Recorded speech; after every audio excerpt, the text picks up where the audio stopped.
The main field of my research is computational intelligence, and more specifically autonomous learning systems, which is related to what is becoming more popular recently and known as big data or data streams analysis. The reason this is important is because we are surrounded by exponentially growing amount of data, which are also time variant and complex, heterogeneous. They are have different nature in the form of images, in form of text, signals, and so on. And we carry on literally a lot of data, an increasingly growing amount of data, even in our pockets, in the form of memory flash, credit cards, smartphones, so on. Organizations are producing more and more data, and applications which are used by more and more people, like social media and so on.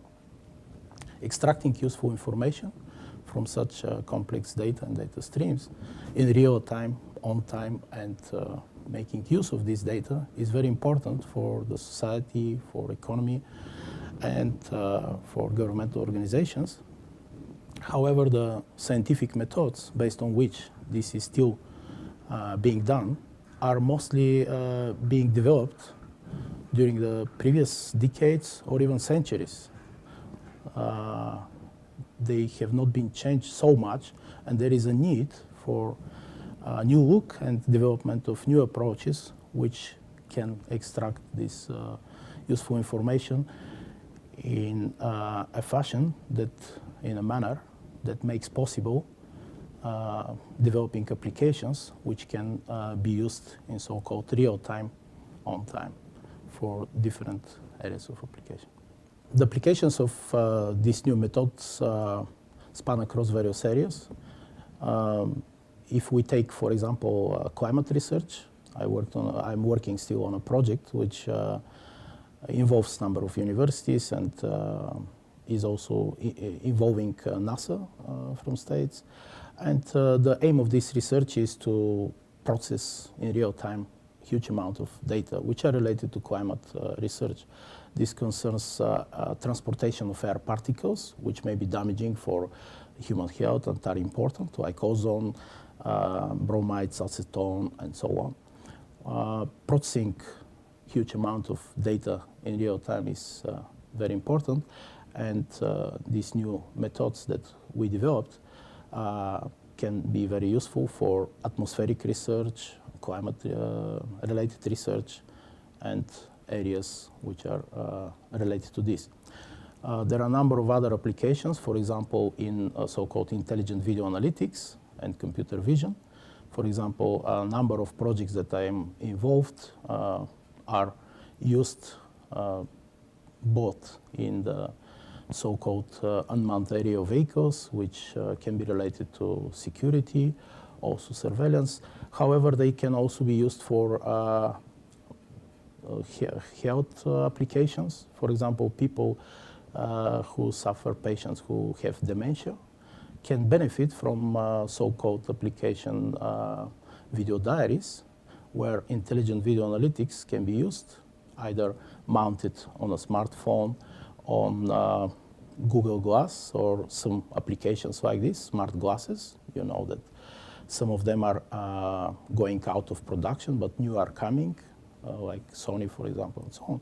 So these kind of smart devices that are being produced recently can implement some of these algorithms and methods, and the benefit of this can be helping people to remember what they have done during the day. There was a medical trial which demonstrated that the memory of patients who suffer from dementia can be improved up to 40% if they use such intelligent video analytics tool, which is seamless.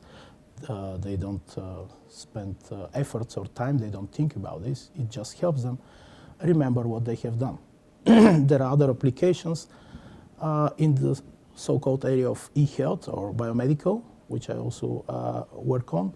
For example, so-called biomarkers, which are very important for pharmaceutical industry to identify possible causes for some illnesses and cures.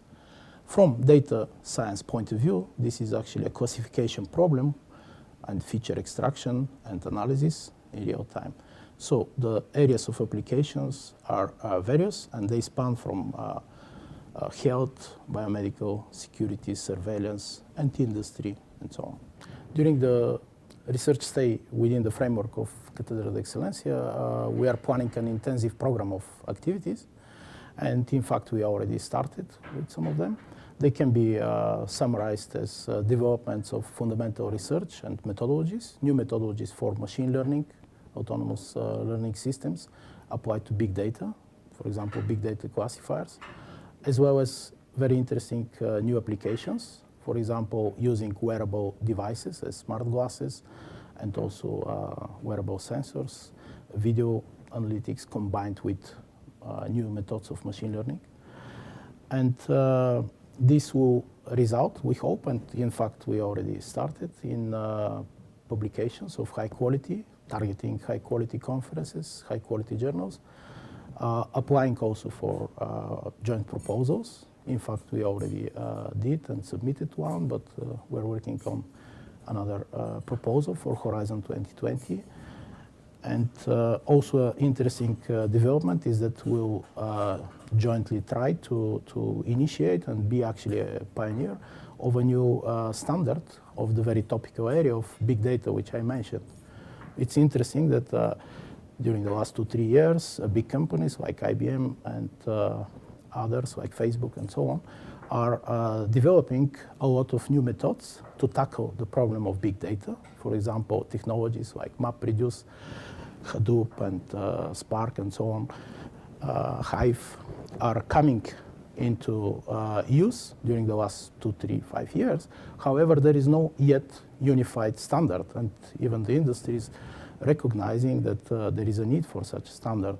Usually organizations like IEEE and so on are playing as a mediator between the academics, industry, and setting up standards. And we are in a process of essentially initiating such an initiative to establish, and this is a long-term process of about 5 years, but it's one of the forms of collaboration which will actually outlast the program of Cátedra de Excelencia. We are also going to produce different other forms of collaboration and exchange of students and so on. All of this will include, evolve, as I said, new development of new methodologies, as well as new applications.